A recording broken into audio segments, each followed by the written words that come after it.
cantar.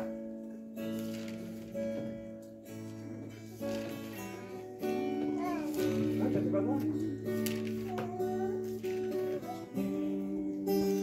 Podemos ver isso aí? É verdade? Vamos orar a Deus, isso aí.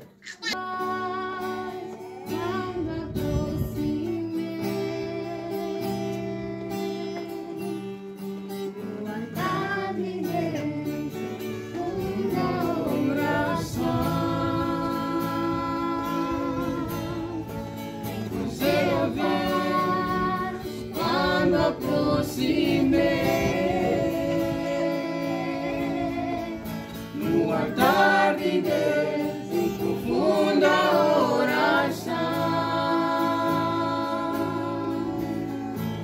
pois Ele ouviu grande meu clamor e me perdoou e livre agora estou, pois Ele ouviu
encontro paz em mim.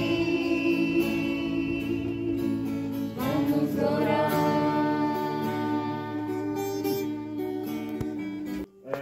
Quando estamos na presença de Deus, sabe, amados irmãos, muitas das vezes nós pensamos que estamos só, pensamos que a luta que nós estamos enfrentando é vã, não tem futuro, mas às vezes você pode estar dentro do pecado pensando que você não vale nada diante de Deus, diante dos irmãos.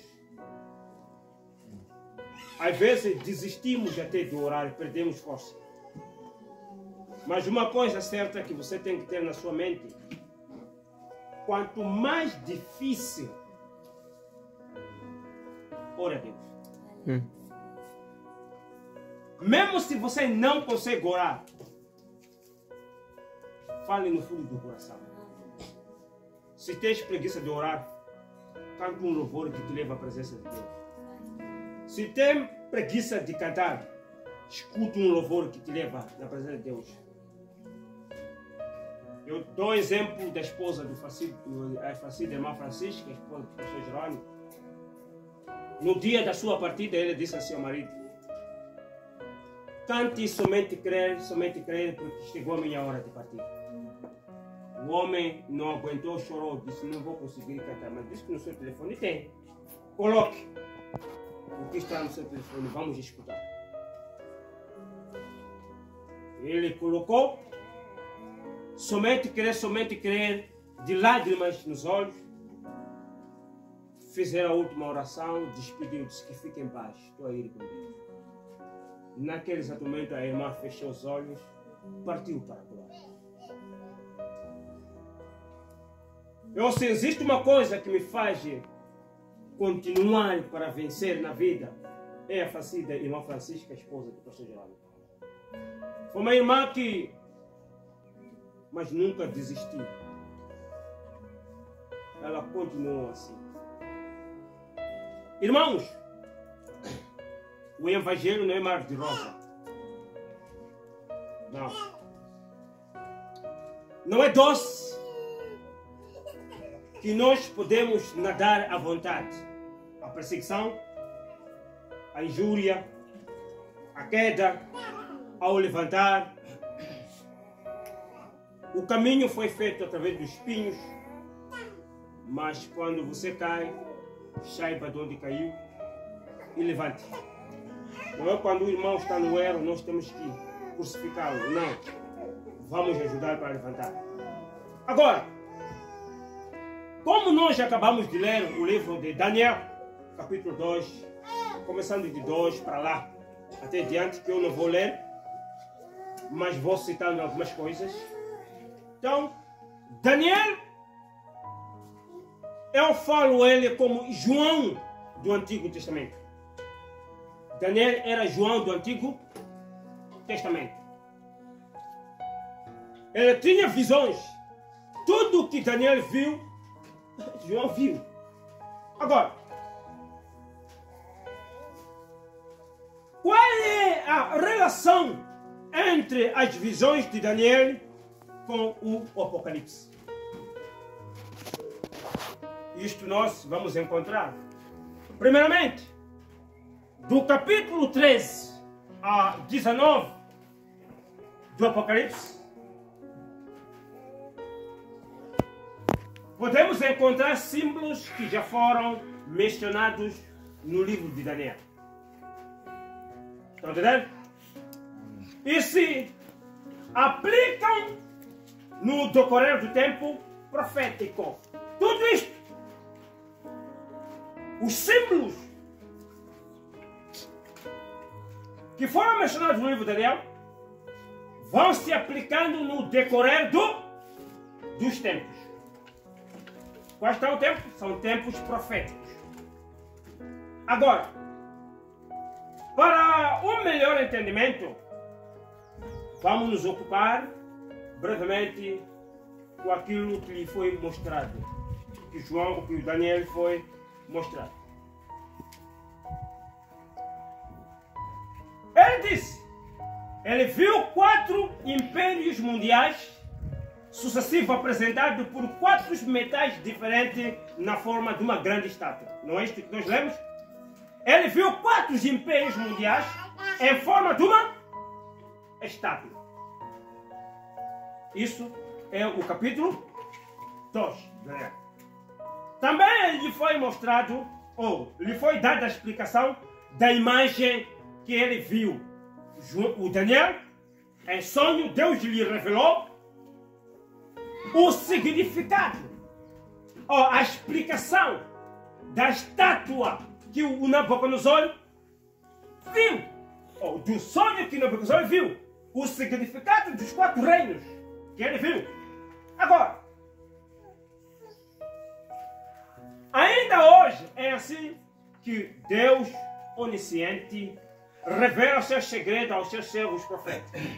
Diz, o mistério que o rei exigiu, Daniel a dizer, o mistério que o rei exigiu, nem sábios, nem encantadores, nem mago, nem adivinhador lhe pode revelar.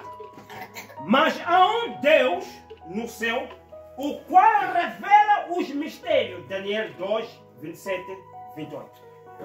Não é isso que nós lemos?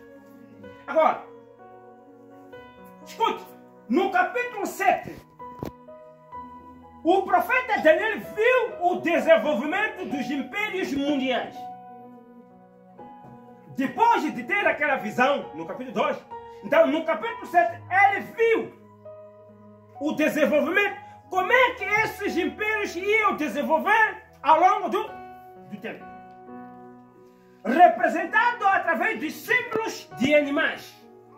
Isto vimos, o irmão Inácio falou na semana passada acerca disto. Até ao fim da presente civilização. Ele assistiu como os 4 ventos do céu agitavam o grande mar. Do qual, então, surgiram 4 bestas. Na imagem profética simbólica, se trata do mar de povo que é movido de todas as direções do céu e do qual surgiram estes 4 impérios sucessivos distintos. O mar representa povo e língua e e nações. Então, Daniel, viu isto. Como é que deveria acontecer. Agora, estes grandes animais, que são 4. No Daniel 2, ele viu 4 reinos na estátua. Não é assim? E ele no 7 viu 4 animais. Estão a perceber? Estão a perceber como é que é? Mesma coisa que João viu. Agora, então, ele viu 4 grandes animais que são 4. Que são 4 reis que se levantarão na terra. Ou que se levantariam na terra. São 4 reis. Então, e depois aí viu que o 4º animal será um 4º reino da terra, a qual será diferente de todos os reinos. O 4º reino, o 4º animal, não é? O 4º animal, ele viu que o 4º reino, o 4º animal que era o 4º reino, que seria diferente de todos. Este que está já em Apocalipse. Nós vamos explicando, né? Este que vai fazer toda a merda, todo o estrago necessário. O mais perigoso de todos. Agora, isso você vai encontrar em Daniel 7, versículo 17 até 23. Vamos juntos? Eu estou a resumir. Agora, de acordo com Daniel 2 e 7, podemos seguir claramente o curso dos acontecimentos históricos. De acordo com Daniel, vamos seguir o curso dos acontecimentos históricos no passado. O que aconteceu? Os reinos descritos no capítulo 2, começando do versículo 31 a 43, e no capítulo 7, começando do versículo 1 até versículo 7, são idênticos. Muito idênticos. Agora, vamos encontrar. Vou descrever destes reinos. O primeiro reino foi representado como um leão. Ouvimos isso na pregação passada. O pregador falava do Apocalipse, né? Na semana passada, não é? Falava do Apocalipse. Do leão que tinha duas asas. Então nós vamos encontrar um leão que estranhamente tinha 2 asas como de águia. Este leão tinha 2 asas como de águia. Então, isto o que significa? Isto significa o seguinte: a poderosa força deste reino se elevou do chão da terra e conquistou todos os demais reinos ao seu redor. Este reino significa que este reino tinha uma força que se elevou do chão da terra e conquistou todos os demais reinos ao redor. E as 2 asas representam os reinos unidos da Síria e Babilônia. São 2 reinos unidos, 2 asas. Então, todo reino é representado por seu líder. Portanto, esta besta está sobre 2 pés, como um homem. O primeiro reino animal do capítulo 7 a 4 corresponde à cabeça dourada do capítulo 2, 38. Diz que viu a cabeça dourada. Quando ele viu a cabeça dourada na estátua, naquela estátua. Então, este reino representa a cabeça dourada. Daquilo que Daniel viu no capítulo 2, versículo 38. E depois, nós vamos encontrar o segundo reino. Foi simbolizado por um urso feroz. Daniel 7, versículo 5. Este era o reino Medo-Persa que destruiu o império Assírio-Babilônio, porque esse império Assírio-Babilônio foi destruído. Quem destruiu? Foi Medo-Persa, um outro reino. Então, este veio destruir o império Assírio-Babilônio. O soberano da época é mostrado com 3 costelas entre os seus dentes. Ele conquistou os 3 países mais importantes do seu tempo. Quais esses países? Babilônia, Líbia e Egito. Estão vendo que Daniel viu há muito tempo, mas passou mais anos, séculos depois. Séculos depois. Então, este segundo império se compara ao peito de prata da estátua do capítulo 12, versículo 31. O peito de prata. Então, representa este segundo reino, do capítulo 2. Depois vamos encontrar ainda a terceira besta foi simbolizada por uma pantera com 4 asas e 4 cabeças. Esta representa aqui o Alexandre o Grande. Para quem estudou a história, não é? Vamos ver aqueles tempos daqueles reinos que lutavam para conquistar os outros reinos, não é? Então havia um Alexandre Grande, um grande homem, grande guerreiro, que conquistava as terras circunvizinhas. Ele destruiu o Império Medo-Persa e expandiu seu governo em todas as direções sob o céu. As 4 cabeças mostram que este império grego seria dividido em 4 reinos. O terceiro império do versículo 6 corresponde ao bronze da estátua do capítulo 2, 39. Ele viu bronze aí na estátua. Então, este império, esse grande, o Alexandre, conquistou a maior parte da terra e fez o que lhe convinha. Agora, aí nós vamos encontrar do quarto império mundial que permanece até o fim. Este é o quarto mais perigoso de todos.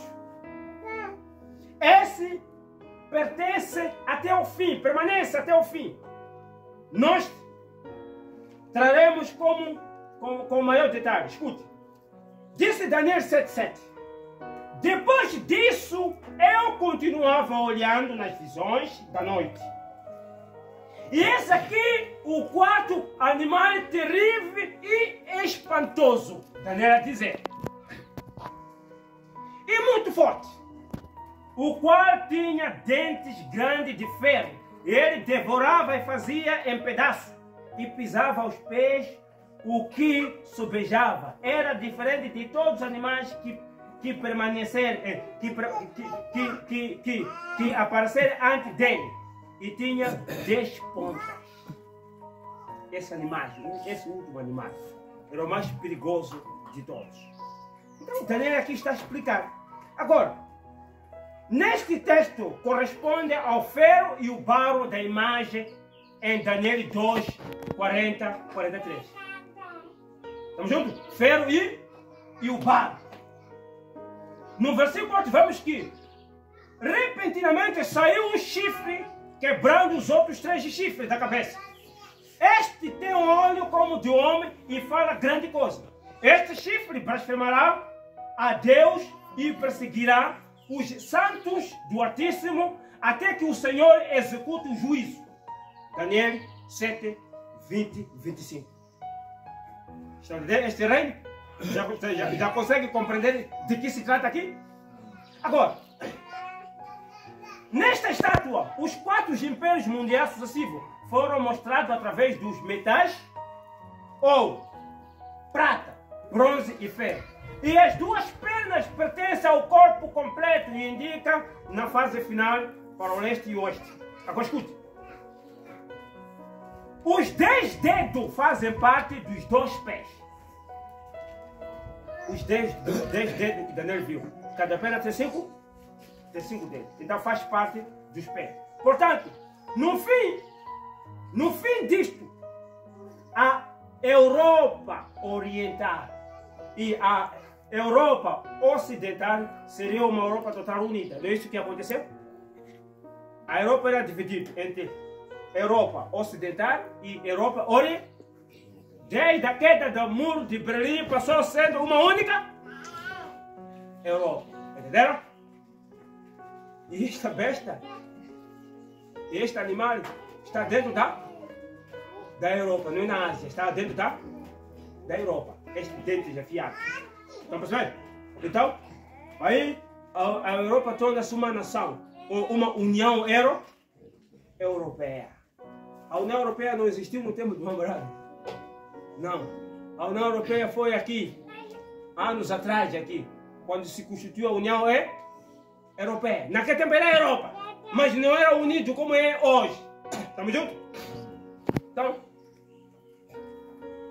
depois já diz que os pés e os dedos dos pés, ou seja, a fase final, são formados por uma mistura desigual.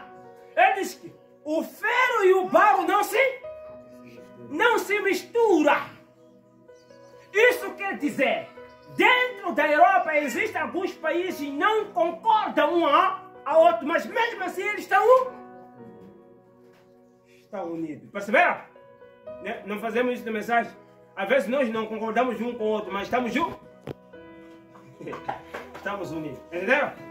Então, significa que eles vão se misturar. Uma mistura desigual, qual seja, ferro e o barro. Agora, no final desta época, acontece uma unificação deste sistema totalmente diferente. Há de haver uma unificação da União Europeia.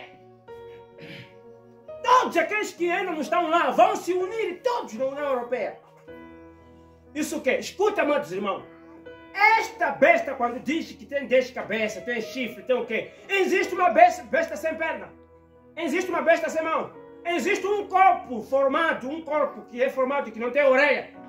Existe? Existe? Não. Significa que esta besta tem países que o apoiam. Que esse representa os braços, que representa o quê? Tudo isto para poder ele caminhar. Agora, ao profeta aqui foi mostrado a estabilidade de ferro das nações industrializadas. Daniel foi mostrado tudo isso, a estabilidade do ferro industrializado do Ocidente e também a situação econômica como barro que se despedaça dos estados do leste europeu. Mas mesmo assim, de acordo com a visão para o tempo do fim, eles têm que se juntar, todavia sem se misturar. No tempo do fim, os países vão ter que se unir, vão ter que se juntar. Não é? Vão ter que se juntar. Não tem como. Tem que se juntar. Eles devem se misturar. Devem se juntar, todavia sem se misturar, porque é impossível misturar barro e ferro. Entendeu, meus irmãos? É impossível você juntar essas duas coisas. Eles formam uma derradeira união conforme a profecia prediz. A última constelação política não é de um só material. Não. Não é uma mistura que cresceu junto. Não. Não. É uma mistura que cresceu junto.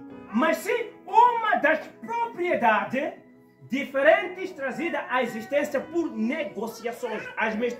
A união desses homens vai ser através das negociações. De acordo com o conselho divino, este último poder mundial encontrará o seu fim repentino. Por quê? Porque participará na grande batalha final contra Israel. Ele vai participar contra Israel. Agora, Daniel aqui descreve isto assim.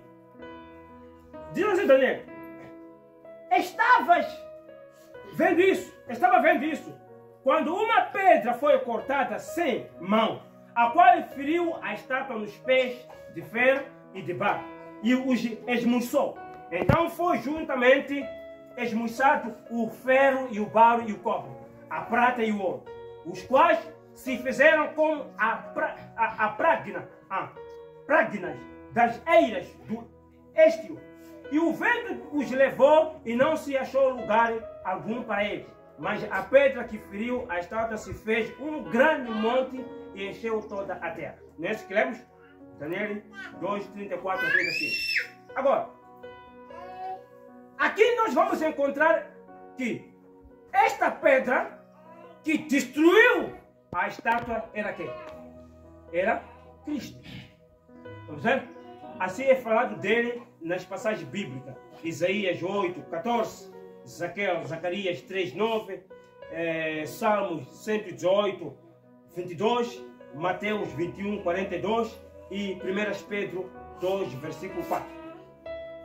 Diz ainda: pelo que também na Escritura se contém: eis que ponho em Sião a pedra principal da esquina, eleita e preciosa, a quem nela crer não será confundido. 1 Pedro 2, versículo 6. Qualquer que cair sobre aquela pedra ficará em pedaço, e aquele sobre quem ela cai será feito em pó. Lucas 20, versículo 18. Agora, de acordo com Zacarias 3, versículo 9, 7 olhos estão direcionados sobre esta pedra vivente. O número 7 expressa a sua divindade. No profeta Daniel, não vemos como a pedra angular da igreja, mas sim como a pedra que se despedaçará para despedaçar o último império e os inimigos de Israel. Esta pedra que Daniel viu a destruir isto era o próprio Cristo. Essa destruição total vai ser aonde? Lá, na guerra de Armagedon. Está a dizer? Agora, nós vamos encontrar aqui o monte do qual a pedra se soltou representa a inalcançável divindade da qual o filho surgiu e para a qual ele voltará após o cumprimento do conselho da salvação. O monte onde desceu a pedra. Não é? Então nós vamos encontrar, para que assim a glória do Senhor possa preencher toda a terra e para que Deus seja tudo em todos. O salmista aqui explicou, ou exclamou assim: elevo os meus olhos para os montes, disse o Salmo, não é? De onde me vem o socorro. Salmos 121, versículo 1. Ele é o único que dirá a última, que dirigirá a última luta contra todos os que se levantaram contra Israel. Assim contra Deus e sairá vitorioso. Agora, igreja, se nós percebemos o Daniel 2, 44, como anunciado na palavra profética, o reino de Deus sobre a terra começará neste tempo. Escute, mas nos dias deste rei, o Deus do céu levantará um reino que não será jamais destruído. E esse reino não passará a outro povo. Esmiuçará e consumirá todos esses reis, o reino e será estabelecido para sempre. Isto tudo que nós vimos de Daniel, nós vamos encontrar aqui em Apocalipse. Apocalipse 3. Apocalipse 3, versículo 1. E diz assim: E eu pus-me sobre a areia do mar e vi subir do mar uma besta que tinha 7 cabeças e 10 chifres. E sobre os chifres 10 diademas. E sobre a cabeça um nome de blasfêmia. E a besta que vi era semelhante ao leopardo e os seus pés como os de ursos e a sua boca como o de leão. E o dragão deu-lhe o seu poder e o seu trono e o grande poder. E vi uma das suas cabeças com ferida de morte, e a sua chaga mortal foi curada, e toda a terra se maravilhou após a besta. E adoraram o dragão que deu à besta o seu poder, e adoraram a besta, dizendo: quem é semelhante à besta? Quem poderá batalhar contra ela? E foi-lhe dada uma boca para proferir grandes coisas, blasfêmia, e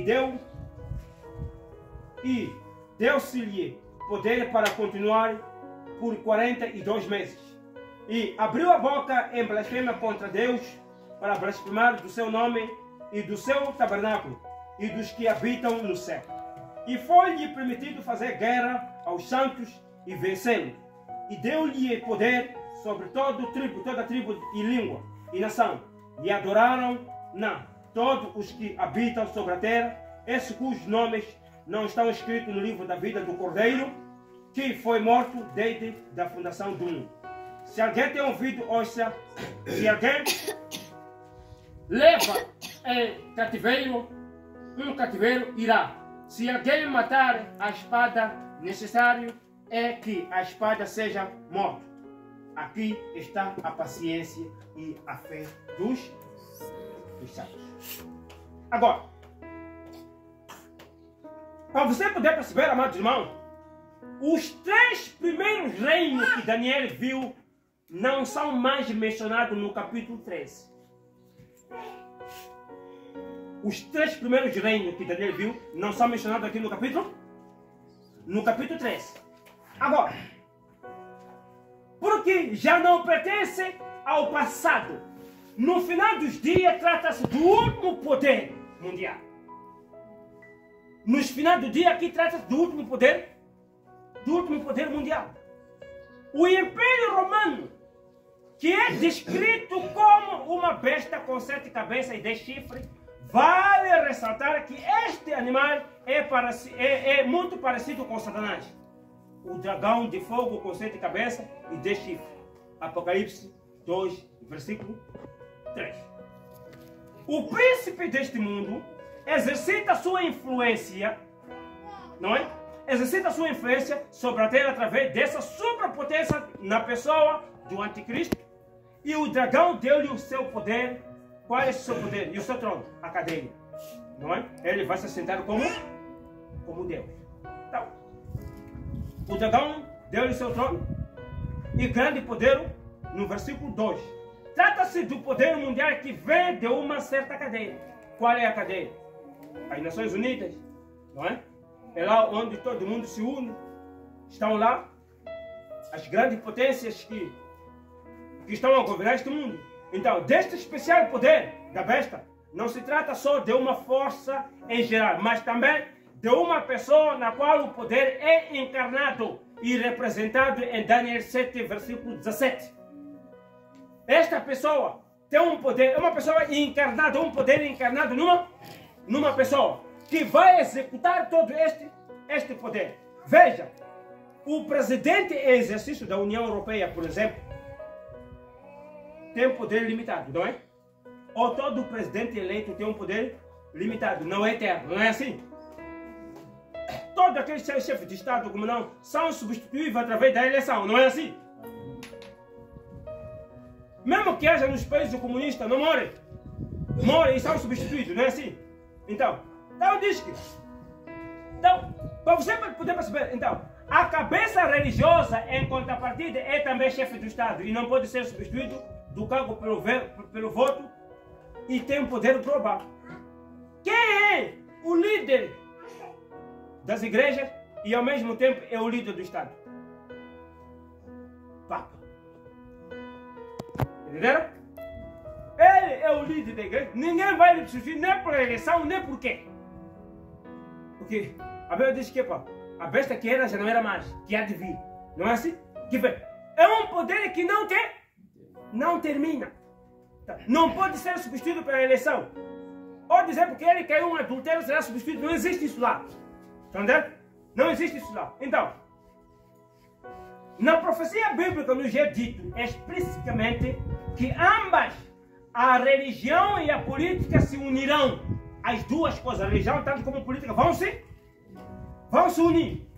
Mas o poder religioso terá vantagem. Veja capítulo 17 do Apocalipse. O poder religioso terá muita vantagem. Então, entre todas as igrejas, só a igreja romana tem caráter de Estado. O Vaticano é um Estado autônomo, dentro de um Estado pertence aos 7 e é o oitavo, de acordo com o Apocalipse 17, versículo 11. O Vaticano é um Estado e ao mesmo tempo é uma igreja. Tem seus embaixadores, tem os seus representantes, que estão em todos os países. E lá também, todos os países do mundo têm seus embaixadores. Temos exemplo, Raul Domingo está no Vaticano como o embaixador da Santa Fé. Agora, vamos ver uma coisa aqui. A política da União Europeia vai sob influência total desta cabeça religiosa. A política da União Europeia, não é? É influenciada totalmente sobre esta cabeça religiosa. Agora, o resto da cristandade se submete no ecumenismo, na união das igrejas. A nova ordem mundial, da qual muitos falam, fez mais progresso do que é geralmente conhecido. A nova ordem mundial fez muito progresso. Nós não estamos a entender, mas já fez todos os acordos necessários. Só chegará um momento que nós só vamos descobrir quando estamos na boca do leão. Tudo está sendo feito no silêncio. Tudo está sendo feito no silêncio. Agora, mesmo o direito europeu prevalece sobre os estados individuais. Aqui que nós dizemos que o ferro e o barro não se unem, não é? Não se mistura, aliás. O que é decidido é Istambul é canalizado através da Bruxelas. Bruxelas é a capital da União Europeia, onde tem a sede da União Europeia, chama-se Bruxelas.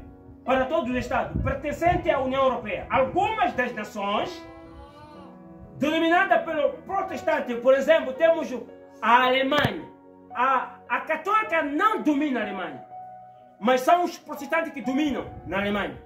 Por exemplo, no Reino Unido, a católica não domina, mas sim quem domina é a igreja, como chama aquela?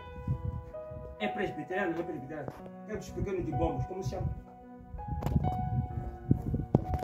Há uma igreja aqui dos pequenos de bombos, onde tem donos, assim, uma coisa assim. Anglicano, onde tem aquele da CNE, né? Anglicano. A igreja anglicana é que domina a União, como chama? A Grã-Bretanha, o Reino Unido. Quem é o líder máximo da igreja anglicana é o rei da Inglaterra.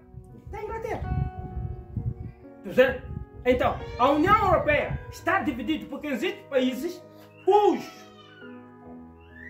quem domina naqueles países são protestantes. Por isso diz que o barro e o ferro não se misturam. Mas podem estar juntos. Mas nunca pode se misturar. Então, isto para falar. Na União Europeia, lá, há essa descentralização do poder. As igrejas estão totalmente separadas. Existem estados que lá a maior parte são protestantes. Mas, escute, essas nações dominadas pelo protestante estavam indecisas porque tinham noção da direção que toma esta política. Eles sabem, dentro da União Europeia, eles sabem que se